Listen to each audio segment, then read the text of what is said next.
Today we're doing another pregnancy Q&A video. These are my favorite topics to talk about. I just did one of these, but I had a lot of feedback and more questions that came in pregnancy related, so that's what we're going to be talking about today. I want to thank everyone who submitted a question. I never know if I'm going to have questions submitted whenever I leave questionnaires like this for y'all to ask me questions, so I was so honored that y'all took the time to ask me another question. So we're going to go through those today. I have my computer here because this is where the questions y'all asked are on this form. There were also some questions below the YouTube video. I'll hit on those as well at the end. So if you left a question on that form, I'm about to answer those right now. It's truly honored that y'all took the time to ask me these questions. I'm by no means an expert at any of this. Anything I'm sharing, I truly am sharing my own personal experience and my own personal research around these topics. As always, linked in the description box will be further links, detailed research you can go delve into yourself, because I never encourage anyone to blindly take someone's advice off the internet, even my own, and always do further research for yourself. Make sure whatever I'm sharing or whatever you're reading about or researching resonates with you and makes sense for you, because that's what's going to work for you. Okay, so we're going to just jump into these questions. I have 6 or 8 here, and then I have some I'll go to over on the YouTube video to answer. So we'll get to these as fast as I can. Some of these, like, I might elaborate on more because they're topics I'm really passionate about. But as always, check the links in the description box for further research on anything I share about today. First question is, how do you reconcile eating, supplementing certain things while nursing while pregnant? For example, if I just Google some of the supplements for pregnancy, Dr. Google says not to take those while nursing. It's a headache, honestly. How do you navigate this minefield? Thank you for your time. Okay, so as far as eating supplementation during pregnancy, I am probably not the go-to person for this because I don't follow any of those rules. I eat anything that I want in pregnancy. I mean, of course, I don't eat processed foods. If you've been around here, you know the type of lifestyle we eat, the type of food we eat, and the type of lifestyle we live, but I don't follow those rules. I mean, I eat deli meat, I eat raw oysters. I know some of y'all are like mind blown. I drink raw milk. I eat raw egg yolks. I don't follow Dr. Google by any means or any of the recommended pregnancy safe foods or supplements. As far as supplements, I don't know what supplements you might specifically be referring to. I know there's some like detoxing supplements that are not recommended for nursing or being pregnant, but that's like an actual detox. I've never like dabbled in any of that. As far as my own supplements, I take things like beef liver, oyster supplement, magnesium, vitamin C, lots of teas. I use those as like a supplementation. So I'd have to know like specifically what supplement you're referring to, but I just a long time ago let that go out my mind. I don't even worry about it anymore. I know what I feel safe eating and what I've felt safe eating my last, I guess it's now 3 pregnancies. My first 2 pregnancies, I was probably kind of like you, like Googling, can I eat this? I know one time my husband and I went to a restaurant in my first pregnancy and we had tuna dip, and I had some of it, and I remember getting in the car, I was like, oh no, was it like Googling, is it safe for me to eat tuna dip while pregnant? It was cooked, but not like, it was still like a undercooked fish. Just don't let that bother me. It's something I've come to grow comfortable with in what I eat. I eat pretty much the same foods all the time. I just went on a vacation about a month ago. We had raw oysters twice. It's just not something that bothers me. That's something that makes a lot of women cringe. They would be appalled to know that I ate raw oysters or that I eat raw egg yolks in my drinks and things, but it's just something that I don't let bother me. As far as the supplements I take, they are all supplements that I've been taking through my last 3 pregnancies and breastfeeding journeys, so I know they're safe. Like, for example, Shilajit is not always recommended to take while, I don't know if it's pregnant nursing, but it's something I've always taken. I mean, there's a warning on the label, consult your physician if you're pregnant or breastfeeding, but it's just something I have not let bother me. So I just, if it is something that is like, doesn't resonate with you or it doesn't sit well with you, that you're eating a certain food, just don't eat it. But of course, Google is going to tell us a lot of things that are safe and not safe for pregnancy, and I just ignore those. So again, I'm probably not the best person to answer that question, but thank you for asking me that. It's just not something I really even think twice about. The next question, I would love to know if you have any suggestions to prepare your body before conception to prevent nausea. With all 3 of my pregnancies, I have been so sick until 20 weeks. God willing, I would love another baby, but feel I won't be able to take care of my other 3 children while being so sick. Okay, so this is a question that the answer I'm going to give here is probably not a common answer you're going to hear anybody say. So I, in the past, would always recommend women focus on their nutrition, focus on their minerals, focus on this preconception to prevent extreme nausea. And I still recommend that, so we'll talk about that in just a second. But what I've recently realized is this is like a whole mind game thing. And I have shared in the past about my little nausea in pregnancy, and I usually attribute that to minerals and nutrition, toxic overload. But I realized there's another thing that I wasn't actually putting the piece together until just recently when I heard someone state this, and I was like, wow, that's what I've been doing this whole time. So I want to encourage you to take away all preconceptions about nausea and pregnancy. Pretend like you've never even heard that women get sick in pregnancy, and go think of it as, I am not going to be sick. I am not going to let myself be sick in this pregnancy. Because this sounds crazy. Y'all are probably like, what is this lady telling me?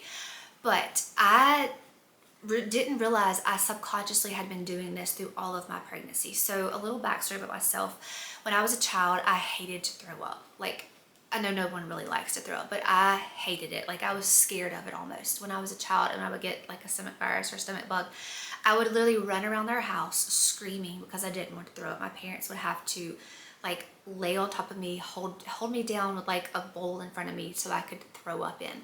And then I would throw up and then I would just run again. I was literally terrified of throwing up. It's just this weird thing I had as a child. And it continued through like my entire life. If I ever knew I was about to be sick, I would just build up in my head how terrible it was going to be. So when I got pregnant, I knew that women often got sick and nauseous. And I remember thinking, I cannot be sick all the time. I just cannot. And I was like, I don't know how I'm going to have a baby and be sick all the time. I'd heard of women throwing up in labor, and I was just like, I can't do this. So in my mind, I was constantly like, I can't do this. I can't do this. And I never got sick in that first pregnancy. And I kind of attributed it just to luck at that point. I had started changing some of my nutrition, but not anywhere near where I am now, which I'll talk about in a minute. But it was like this mind thing. I was like, I can't be sick. I can't be sick. And I also had a friend at the time who was pregnant at the same time. And she was probably not as bad as me about throwing up, but she hated it as well. And I remember her thinking like, I can't be sick through this pregnancy. I can't be sick. And she didn't get sick either. We had some other friends in our friend circle at the time who were also pregnant, and they were very sick in their pregnancies, but they were women that were like, they were okay with, I mean, I'm sure they weren't enjoying throwing up all the time, but they weren't like, they didn't have this like huge fear around throwing up as me and that other friend had as children growing up. So it was almost this mind thing. And remember, at the first 2 pregnancies, I had no idea this was like a mind thing. And I'll get to where I read about this and heard about this in just a minute. But it was all like, I'm not gonna let myself be sick. If I started feeling any bit of nausea, I just ignored it almost. And I know if you've been a woman, especially the lady who submitted this question is talking about being so sick until 20 weeks. You could not imagine getting up and doing something when you're feeling nauseous. You just lay there and try to get through it, try to survive the day. And I understand. So what I'm saying is probably like, what is this lady even telling me? But so that basically continued through all of my pregnancies. I was just like, I'm not going to be sick. I cannot let myself be sick. Now my 3rd and 4th and now 5th pregnancies, I've changed a lot about my diet, my minerals, my toxic overload. I've worked on hormone adjustment, progesterone, estrogen detoxing, progesterone balancing. I've worked on like salt intake, magnesium, potassium, all of like the main minerals, the electrolyte minerals that we need to balance out to help with nausea. But I think the main thing was that mindset shift. So let me tell you where I got this idea from, that it finally clicked. So it was in this 5th pregnancy. I was listening to a podcast episode from the Village Sessions. This is Corey Malloy's, if you've heard of her, I've talked about her before on this channel. Her new podcast she has with 2 other ladies. And they were talking about this ownership of pregnancy and being sick. And are we letting ideas of other women, that other women are always sick all the time, or even in our past pregnancies, or we're letting that idea stick with us and think, oh, well, my such and such friend was sick through all of her pregnancies, I guess I'm going to be the same. Or I've been sick through all of my other pregnancies, I guess I'm going to be the same in this next pregnancy. And not taking that choice of, I have a choice to let myself be sick, or have a choice to do something differently. I can, of course, change my nutrition, work on my mineral levels, doing the mineral nutrition, the metabolic stuff, but also when I'm starting to feel nauseous, take ownership for that. Don't wallow in it. I know that sounds harsh, and I don't mean to sound harsh in any way, because this did sound crazy when I first heard them talking about this. But are you subconsciously wanting to be cared for? Are you subconsciously wanting more rest? And this is your body's way of portraying that, of the sickness, the nausea, for your husband to give you more attention. And again, this sounds crazy, like subconsciously you want your husband to give you more attention, so your body portrays that as nausea and sickness. But it made so much sense, because I'm a person that I don't like to be cared for. Like, I mean, of course, I like when someone has the idea to care for me, and it's very sweet, but I am one that just doesn't like to be nursed, and later on at postpartum is an exception. But as a child, when I would get sick, again, my mom can tell you stories of, she would say I was the worst patient ever because I hated to be cared for. I wanted to just get up and do it myself. This is not the best trait to have, probably, by the way. But that's the thing, like, in my mind, I never wanted my husband just caring for me all the time. But are we subconsciously, if we're nauseous all the time, are we subconsciously, not even thinking about it, wanting more rest, wanting to relax more, and our body's portraying that through nausea and throwing up? It's just something to think about. It finally clicked in this last pregnancy, and this is a super long-winded answer, but I wanted to explain it the best I could. I will also leave the podcast link down below. They start talking about this topic around, I jotted it down because I went back and watched it. I think it's around minute like 34, 35. They start talking about anticipating nausea and cutting that out of your mind, and just choosing a different path of, this is not going to be my path this pregnancy. So I would just encourage you, if you are wanting more children, go ahead and start rewiring your brain now of, I'm not going to be nauseous this time. Of course, just let's look at some of the mineral stuff too, and think, am I adequately nourishing myself? Am I undernourished? I'll read an excerpt that I saved in my phone in a minute about estrogen levels and nausea. But this whole like mindset shift that I didn't even realize I had through my first 4 pregnancies of, I'm not going to be sick. I cannot be sick all the time. I literally hate throwing up. I cannot be that pregnant lady that's throwing up all the time. I think it did so much for my mind that, like, our minds are so much more powerful than we think, and they're like, even that I realized. And when they were talking about this in the podcast of taking ownership for that and being responsible for choosing a different path in your pregnancy, I was like, wow, I guess I've subconsciously been doing that through all of these pregnancies. And that's why I haven't had severe nausea. Now, I'm not saying I wouldn't look at food every now and then and think, this does not look appealing. I don't think I can eat this. I talked about that in my last video, but usually once I sit down and eat, I'm okay with it. So that's my very long-winded answer about mindset shifts and nausea. This is gonna take some work. I definitely encourage you to do this pre-conception. Start thinking about it that way. But I also wanted to read something I have saved on my phone about nausea. This is from Noelle Covery. I reference her a lot. She is very researched in the female reproductive system. She was told she would never have children, so she is so well, like, shares so much free information about pregnancy and nausea. She has a whole highlight called Morning Sickness that I encourage anyone to read. I'll link it down below. But she says estrogen is the main culprit for the nausea, aside from the mindset shifts. Some women feel the increase in nausea first trimester due to the rapid increase in estrogen, also depending on the ratio of estrogen to progesterone. So our progesterone naturally rises in pregnancy. That's why if you're lactating, a lot of times your milk production goes down, because progesterone will inhibit milk production. So if that ratio is too off balance from progesterone to estrogen, that's when severe nausea can happen. That's something I've also worked on in my last 3 pregnancies. My first 2 pregnancies, I will say I had a little bit of nausea, nothing severe, as this sweet mama shared with us that she was severely nauseous until 20 weeks. But in my 3rd, 4th, and 5th pregnancies, I've had literally no nausea, and I think that helps with the estrogen balancing. Although hormones could be relatively in balance prior to pregnancy, pregnancy can quickly change that with that elevated progesterone. Also, hormones may appear to be balanced on our blood work, but if you have tissue-bound estrogen, which a lot of us probably do, especially if you've been on birth control, you came from a 90s diet with very highly processed foods, you're probably estrogen dominant. It's probably bound in your tissues, and this needs to be detoxed. Raw carrot salad is great for that. This will impact whether you have morning sickness or not. Tissue-bound estrogen is not something that will show up on a blood test either. So if you know you've been on birth control, or you know you probably have estrogen overload, whole weight in your belly, your thighs, that's a good sign of estrogen dominance. I know I still have some estrogen dominance. I had breast implants, and that's another thing that causes estrogen dominance and inflammation. I'm still working through detoxing from that.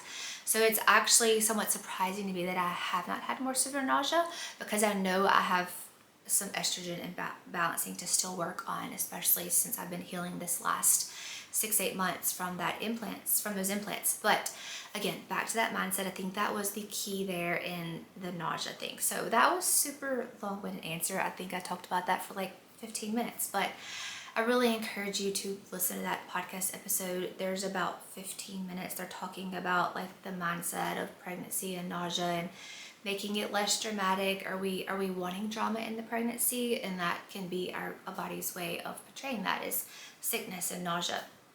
Are we wanting more attention? Are we trying to rid something emotionally? And throwing up is a way our body does that. They explain it so well, and it just clicked so great with me of why I think I didn't have nausea in all these pregnancies. Okay, so that's probably not the answer you were looking for. You were probably looking for me to tell you take this, and it will help with nausea. But I do recommend looking at your minerals, making sure you're taking a magnesium, making sure you're getting high quality salt. My favorites are Redmond's Real Salt or Icelandic salt from Crucial 4. One of my favorites. So definitely looking at that, definitely looking at estrogen, progesterone balancing. Check out Noelle Covery's highlight on morning sickness. She shares a lot of the science behind the estrogen and the progesterone balancing, which is definitely something you'd want to work on pre-conception. But again, I did not have a lot of time pre-conception between my pregnancies to work on this. Between my second and third pregnancy, I did start working on a lot of this stuff, but it wasn't but maybe 6 or 8 months. Most people recommend at least a year of working on this stuff pre-conception, but I didn't have that time because I get pregnant pretty quickly between pregnancies. Okay, so I'm gonna stop talking about that now before I continue to ramble. Check out the resources below if you want more in depth on what I just talked about. Okay, I have several questions. Okay, so there's like 4 here. I'll do them. I'll read them and then I'll go through one at a time. I would love to know, you said there are some prenatal supplements on the market now that you think are good. Would love to know what those brands are, which I'll tell you. Do you believe in birth control even if it's just natural family planning? How do you get your children to sleep in their crib on their own? And what age do you start having them do that? Do you still have your Berkey? I've heard some things and it's creating some questions. Also, I can't seem to get any of their black filters anymore, which is aggravating. Just want to say that I love your content, so uplifting and encouraging. Thank you so much. Thank you for leaving this kind comment and leaving these questions. Okay, so back to the supplements. I did mention in my last video there were a couple of prenatal supplements that I've heard about that I would take myself if I was in the market for that. So the first one is Needed. It's a Needed prenatal supplement, and what I love about it is that it, I'll pull it up real quick because I wanted to read some of the stuff on the website.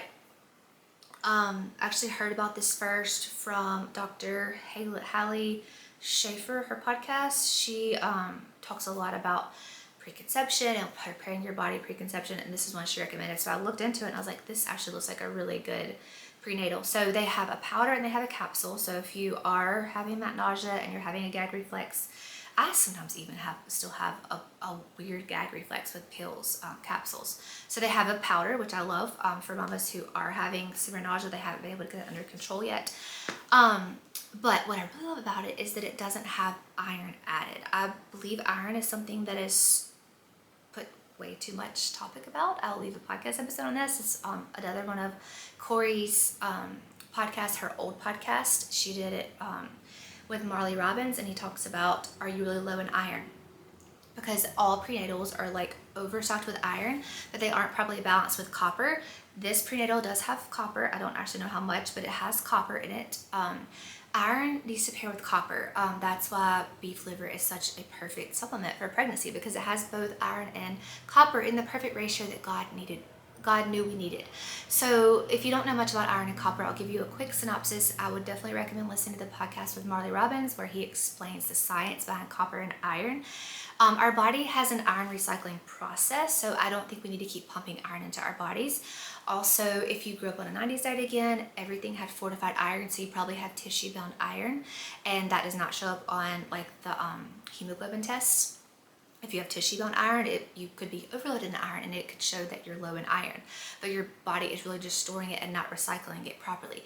So copper, which is found in like oysters, beef liver, some like green supplements, chlorella, chlorophyll, bee pollen, some that I can name off the top of my head. It is like the key to open the iron from our tissues. So when iron is tissue bound, you have to have copper to kind of like open the door and let that iron come out and recycle. And our body will naturally recycle iron. So that's why I'm going on about this, is that this prenatal does not have added iron. They have a separate iron supplement if you just think you need that. But I would highly encourage you to get a proper lab, not just labs from the doctor's office. There's things like the Dutch test.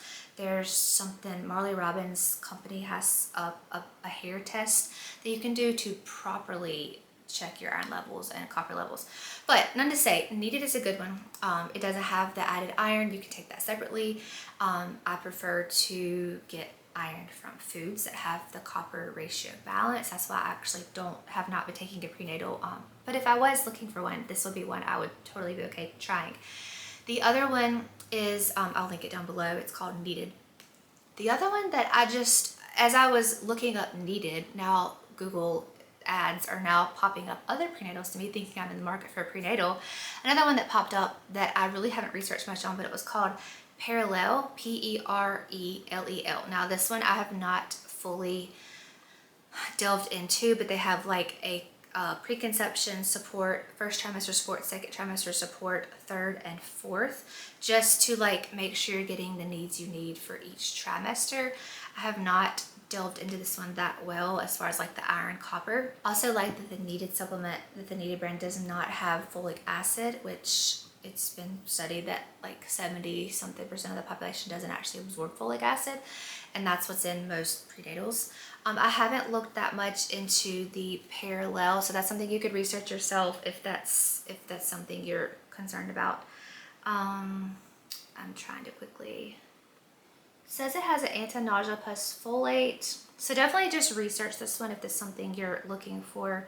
I just don't take a prenatal because I do it in the form of whole foods and other supplements. I have a video on supplements I take in pregnancy. Some of that has shifted since that pregnancy. That was my third pregnancy, but I'll link it below if you want to know more about the supplements I took and why.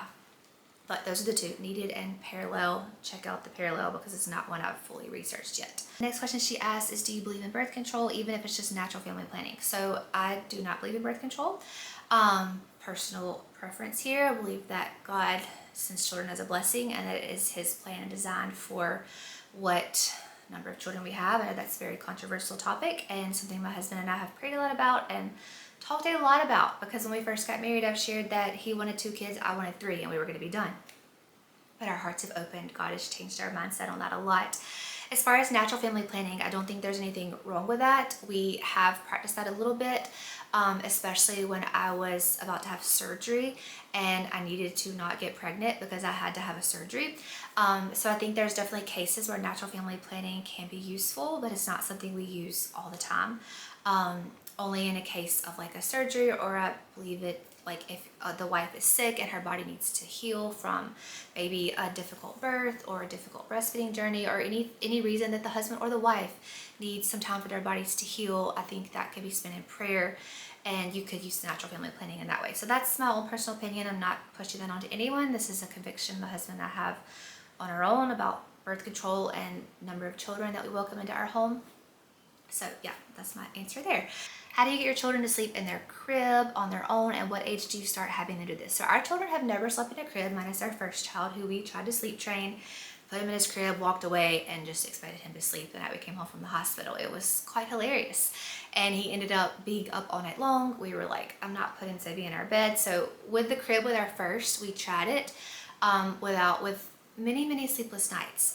We figured out really quickly that sleep training was not for us, and we kind of tried it again later on as he was older. So with our second and third children, we don't even own a crib. We own a crib mattress, and we use what people will call a floor bed.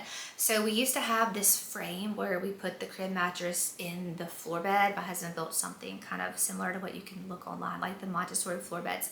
Put the crib mattress in there, it kind of helped the baby from rolling on and off. But our child now, we don't even have that floor bed anymore. Our child now has never slept apart from us, and that's just personal preference. But if you are wanting to get your child into their own sleeping space, we always did this with our second and third child. We have not done this with our fourth. Around like the 9 to 11 month mark, when they became really restless sleepers and wanted to like nurse all night long, I would night wean them. And basically I would do this by putting them in their floor bed, letting my husband go check on them in the night when they cried out, so they weren't looking to latch with me.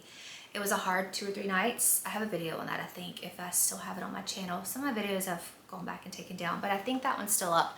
I would let him go check on the baby. These are my 2 daughters. And within like 3 to 4 nights, they were past it. They were over the nursing through the night and knew that my husband, or sometimes I would go and comfort them, lay them back to sleep. That's how we transitioned to their own sleeping space. But what I really love about the floor bed is the baby doesn't feel confined. They can get up and move if they need. We just clear the room of anything dangerous. I don't really have any toys in there. We have pillows around the crib mattress so that in case they roll, they're at least rolling on a pillow or a soft blanket. So that's how we approached sleeping in their own space with our second and third child. Our fourth child, like I said, is still in our bed. He is a wonderful co-sleeper. He just sleeps there all night. He hardly ever latches until probably 4 or 5 in the morning, just to kind of comfort back to sleep. And it's for like 30 seconds to a minute, and he rolls over. So he has been the best co-sleeper. I think part of that had to do with me having to wean him earlier than normal to have my surgery last fall, but then I relactated with him. So I think he's just been a wonderful co-sleeper, so we haven't transitioned him to his own sleeping space yet. So that's how we do cribs. We don't do cribs. We do floor beds with a crib mattress at around 9 to 11 months. With our past 2 children, I have not done it with this current 4th baby.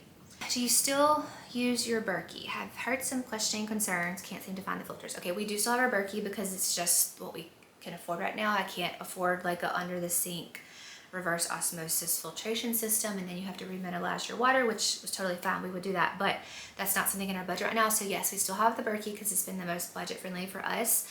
I know there have been concerns about the filters, and the Berkey company now no longer makes the filters. You have to buy them from another company. It's called Boro. I've not had any trouble with that. But yes, you can't buy them through the company anymore. I would love to eventually upgrade to a better water filtration system, but it's just what is in our budget right now. So we still use it. I still trust it. I know there probably could be better options out there, but it's what we have the availability for right now. I always say that if something is not in your budget, it's not for you right now, and do the best with what you have, with what you can right now, and don't think about it any further. This goes with anything in life. If you don't have the budget for this prenatal that I'm talking about, get one that you feel comfortable using, or do something kind of like where you supplement your own few supplements if you can't afford that prenatal I was talking about, because it is a little bit more expensive. Or find one that fits your needs, that you feel comfortable with, that's a little bit cheaper, like talking about the Berkey here. Okay, and thank you so much again for your encouraging comment here. This last question on the form, and then I'll go to the video. I think this video is getting very long. Yeah, we're already 30 minutes, but I want to answer those questions. I want to be thorough about it since y'all took the time to ask me these kind of questions. How did you find a midwife birth team that aligns with your values? Midwives in my area are more medically trained over believing the body is meant to birth. Okay, so this is a hard one because I don't know what area you live in. We definitely have some medically minded midwives. I was talking with a lady in my last pregnancy, and she was looking for a midwife, and I was highly encouraging her to go with my midwife because she was so laid back on my birth preferences. But she ended up going with some other lady, and the lady was like forcing all these tests on her and was like, I can't treat you if you don't do such and such test. And the mama was like, I don't want to do such and such test. I know my body. I know how to, this was her 4th baby as well when I was pregnant with my 4th. But there are midwives in our area like that. And I just, by the grace of God and such a blessing, we found my midwife, at my second birth, and she has just been amazing. She is very medically trained in an emergency situation. We've seen stories of that. We know stories of her being very medically trained when needed, but she's also very laid back and lets mama do what feels best when baby is okay, when everything's okay, when mama and baby are okay. We have had beautiful births with her, so I really don't have advice on how to find one that aligns with your values. I guess just keep looking. When you interview them, ask questions of, will you let me do this if everything's going okay? I mean, my midwife told me before that if I'm bleeding out, she's going to give me Pitocin so that I can stop bleeding and hemorrhaging. That if I'm a mama that's gonna like deny Pitocin in an emergency situation, that I'm not the midwife for her. That's something I'm okay with in an emergency situation. But just giving me something to be preventative when we don't need it, that's not something I'm okay with. She's just been very beautiful about my wishes. We have gone without sonograms, ultrasounds the last 2, now 3 pregnancies, and she's totally okay with that. We do a lot of belly mapping and feeling baby and being very in tune with signs that I feel as the mama, baby's feeling. I know there are things that can be picked up on ultrasound, and ideally she would probably prefer me to have an ultrasound so we can block out cervical, what is that called, where the cervix is coming down? I can't think of it right now, my mind is totally slipped, but you can block that out, rule that out if you have ultrasound. And ideally she probably would rather me have one, but it's not something I'm comfortable with. She's always been okay with using fetoscope over Doppler. I know there's midwives that will like completely deny you if you want to use fetoscope. So I just pray for you in this situation. I would just encourage you to pray that God will send you to the right midwife, because I don't really have any suggestions on finding one. I just was very blessed to find her because my views around birth and pregnancy have changed so much since my second. Going into my second birth, I literally only wanted a midwife because it was COVID and I wanted to have a doula. And I knew in the hospital it would just be me and my husband because we were in like the COVID era, and I could not have my doula that I had with my first. So that was literally the driving point of why I went with her, why I wanted a midwife with my second birth. I also wanted like less invasive things. I wanted like less people pressuring me to push. There were other reasons behind it, but that was like the ultimate driving reason. And when my husband even agreed to have the midwife, because he was nervous at first about having a midwife. So that's literally how I found her. She was probably one of the first 2 or 3 midwives I found when I searched. But yes, there are medically trained midwives in my area. I just thankfully have not had much experience with them. I've heard my other mamas talk about them and their experience with them in our area. But I just pray you find one, because having a good midwife that you resonate with and a care provider for your birth is so important. It takes away so much mental stress that we can hold. This mama I was talking about who was going through these midwife difficulties was telling me how stressed and anxious she was through this whole pregnancy trying to find a midwife. I don't even think she found her midwife until close to like 20-25 weeks, because she was going through so many and just like, this didn't work, this didn't work, this didn't work. And she was just having to keep switching. She never like paid anyone, but she would like interview them and be like, no, not for me, not for me, not for me. And I know that was such a struggle. And I wish she could have come to my midwife because she's just been absolutely amazing. So I guess I haven't realized how blessed I've been in that area, but I want to pray that you find one that resonates with you, that is less medically minded and believes that our bodies are meant to birth, because they truly are. We were designed, the female body was designed so perfectly, so beautifully by our God to birth babies when left alone. I mean, there's not much things that need to happen. Our body knows what to do. I mean, of course, there's situations that arise where a midwife, a medically trained midwife would be a great asset, and my midwife is very medically trained, but she's also very laid back if the medical things are necessary. Okay, so that was all the questions on this form. Let me pull up the video and see if there were any more questions there, because there were some questions there, and I know some of the questions were duplicated, like maybe y'all left it on the video and then you found the form and you left it on the form, so I won't repeat those. Okay, here it is. Congratulations. I love being surprised by the gender. Yes, gender surprises are the best. Appreciate your supplement video. I followed that with my first and now my second pregnancy, but I think it has been why I felt so good first trimesters. Thank you, Mackenzie. She was telling me about that supplement video. She saw back in my third pregnancy. I already answered this question, but I'll answer it again here. Would love to hear about tandem nursing if this is something you've done. We night wean, but not daytime, and I will have a toddler and a newborn both nursing. I've never tandem nursed. My milk always dries up around 4 or 5 months pregnant. I am pretty much dry now with my fourth baby. He still latches for comfort, but I don't think there's any milk. So I don't have any experience there. I would love to eventually do that, but it's just not something I've been able to do yet. I think my body still needs some healing, some even deeper nourishment than I've already given it. But I've never done that. Have you had any experience with Wild Yam for hormonal health? I have not. I already answered this, but it's something I've heard about. I've heard about it with premenopausal women. I think Hopewell Heights did a video on supplements and she talked about Wild Yam, but I have not personally tried it. I'd love to know. Okay, this question I already answered. This is about the nausea topic that I talked about for 20 minutes. I feel like God wants me to have another baby, but I'm very overwhelmed by that idea. I just had my third in October and it was a very difficult pregnancy and labor because of my joints. I have hypermobility and he was in a bad position. I just can't even fathom financially or mentally having another baby, but I feel the pressure on my heart. Have you experienced anything like this? Would love to hear your thoughts. Okay, so I've never had like a really difficult pregnancy. I've been blessed with beautiful pregnancies, but I have friends that have, and when God lays that on your heart to have another baby, you just listen and you just take that mindset out of that pregnancy being difficult, like we talked about with the nausea, and just believe for a better pregnancy. And I think, I'm not saying it will always happen, but you've got to shift that mindset there. As far as financially, mentally, my husband has really had the concern of financially having more children. This is something I have been able to push aside from my fears since about my third baby. I believe that God provides for the children that we have, not the children that we don't. So with each one of our children, we're always like, how are we going to afford another child? Not that babies are that expensive.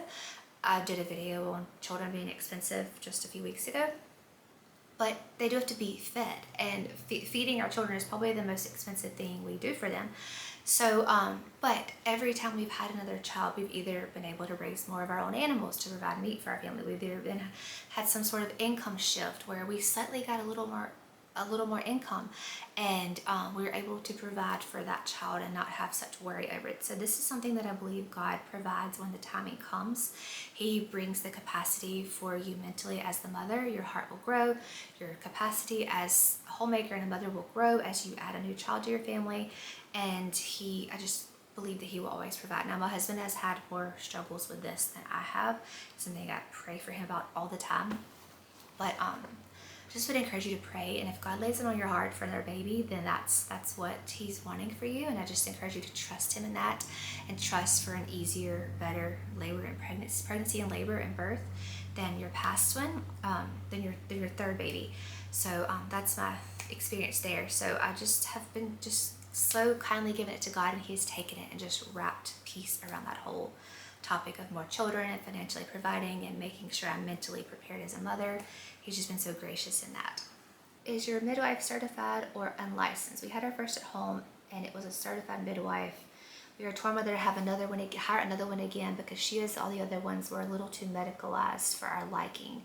I know a lot has to do with licensing. Unfortunately, it got to the point where it was like we hired a mini OBGYN. Long story short, my husband and doula ended up telling her to leave for the majority of labor because she completely disregarded preferences, making labor unnecessarily complicated and for no actual reason. For how did you know this midwife was the one? Okay, so I already kind of answered this. Our midwife is unlicensed.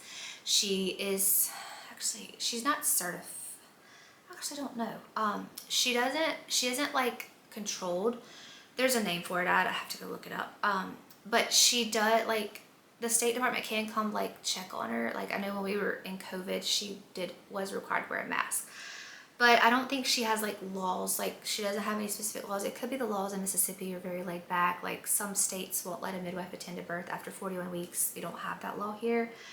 But anyway, she's not medically binded unless she needs to be, so that's been a blessing. I just knew she was the one because we picked her with our second, because it was kind of just the first one we picked, and she's been wonderful with all of our births since. So I hate that you had such a difficult birth and you had to literally send her away.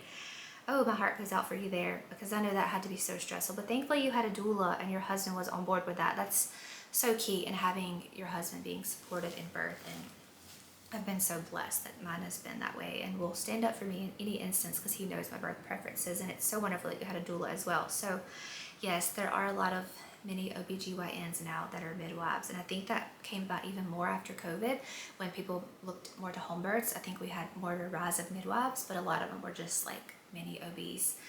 Not to say there's not a time and a place for that. And it's great to have a medically minded person there when you need it. But for the most part, birth is not a medical emergency. It's not a sickness. It's not something we need to be saved from. It's something we need to be supported through and comforted through, and not told to do such and such and make birth more complicated. So I hate that you had that experience. I hope your next experience is a lot smoother, and you just, again, pray for that midwife for you to find her, that God will lead you to her. Our midwife actually is right at the radius of where she can travel to. So she has like a 2-hour travel radius. We are like 1 hour and 55 minutes from her. So we are right in that radius, and it's just always been a blessing. That's why she actually missed my third birth, because she came and then left and wasn't able to come back in time because of that 2-hour radius, that 2-hour distance we lived from her. Okay, so we just, there are closer midwives to us that we could choose that are like 45 minutes or an hour from us, but we've never wanted to go with anyone else because she just, like you said, she was the one. I guess I didn't realize how blessed I was to have her in our life. That so many of you have had trouble finding good midwives, and my heart goes out to you. Just keep looking, just keep praying. I believe you will find her. So this one, I already answered this, but it was a supplement her midwife recommended for larger babies. So her baby was 11 pounds, 2 ounces, and her midwife also had larger babies, and she took this supplement, chromium picolinate. I can't even say that. Do I have any thoughts on this supplement? I've never heard of it. I'm so sorry. But there's a time and a place to trust your midwife. There's certain things I've trusted my midwife on, and there's certain things that I've researched and I'm like, no, this does not jive with me. I'm not going to do this. So if that's something you research, she said there's hard to find research on this, but I'm sorry, I don't have any thoughts there. When did your cycle return with the last baby you had? I'm exclusively breastfeeding at almost 10 months and it hasn't come back yet. Not worried, just curious. Okay, so I have a very unique situation. I weaned my fourth baby, my last baby, at 2 months. It was very sad. To have my breast explant surgery, it was just something I knew I had to do. We relactated with him right after surgery, so he literally was only weaned for 2 months. My cycle returned during that 2 months. And that's when we had to practice natural family planning to let my body heal and recover from that surgery, because I knew I didn't need to come right off of a surgery. A very taxing, like letting my body detox and get rid of some of the toxins. I know my body is still healing from that. We did not need to get pregnant that quickly. So, but that's a different situation. I weaned him on purpose very early to have surgery and then relactated. So when I relactated, my cycle continued. In the past, my cycle has always returned between 9 and 11 months, around the time that I night weaned. So that she says she's still exclusively breastfeeding her 10-month-old, so that's probably why. I would not have any concern about your cycle not returning at 10 months. I think more so the average for most women, if you exclusively breastfeed. So I'm excited to like with this next baby, I'm gonna try not night weaning. I know that it can get hard when they get a little older. I usually just get fed up and I'm like, we're gonna night wean this baby. But I just wanna try something different this time and try exclusively breastfeeding longer and see if my cycle returns later. Just something I wanna try. So we'll see with this next one when it returns. But in the past, it's been anywhere from 9 to 11 months with my first 3 children. Okay, so that is all the questions. This was a very long chatty video, so thank y'all for spending this video with me, listening to me ramble about pregnancy. It's truly one of my favorite topics. I'm so passionate about helping other women heal their bodies, learn that pregnancy can be a healing, beautiful time, beautiful season. It can truly be a healing state if we go into it with that mindset. That goes back to that nausea topic about mindset. So I love talking about this topic. If you have any more pregnancy or birth related questions, check out the form below. It'll say submit your questions here. Take you to a Google form, and I will get all the questions and I can do another one of these videos if y'all have more questions or want me to elaborate on anything. So thank y'all for spending this very long video with me, listening to me talk about one of my favorite topics. I hope this was encouraging. I hope you heard something that can help you, encourage you, excite you about your next pregnancy or your current pregnancy. I am just praying for you all, especially those trying to find these midwives that resonate with them. I know that can be so stressful. I can imagine. Just not something I've had to face. So I truly feel the blessing of that now, of having such a wonderful midwife. But again, I will be praying for all of y'all that are pregnant or are trying to conceive or go into your next pregnancy in a healthier state. And again, any more questions, leave them below. I'll be happy to do another one of these videos. We still have several more months of this pregnancy, so pregnancy is still on my mind. I'm happy to continue talking about it as much as y'all want me to, or as little as y'all want me to. So keep submitting questions if you want to hear more, and I will talk to y'all soon.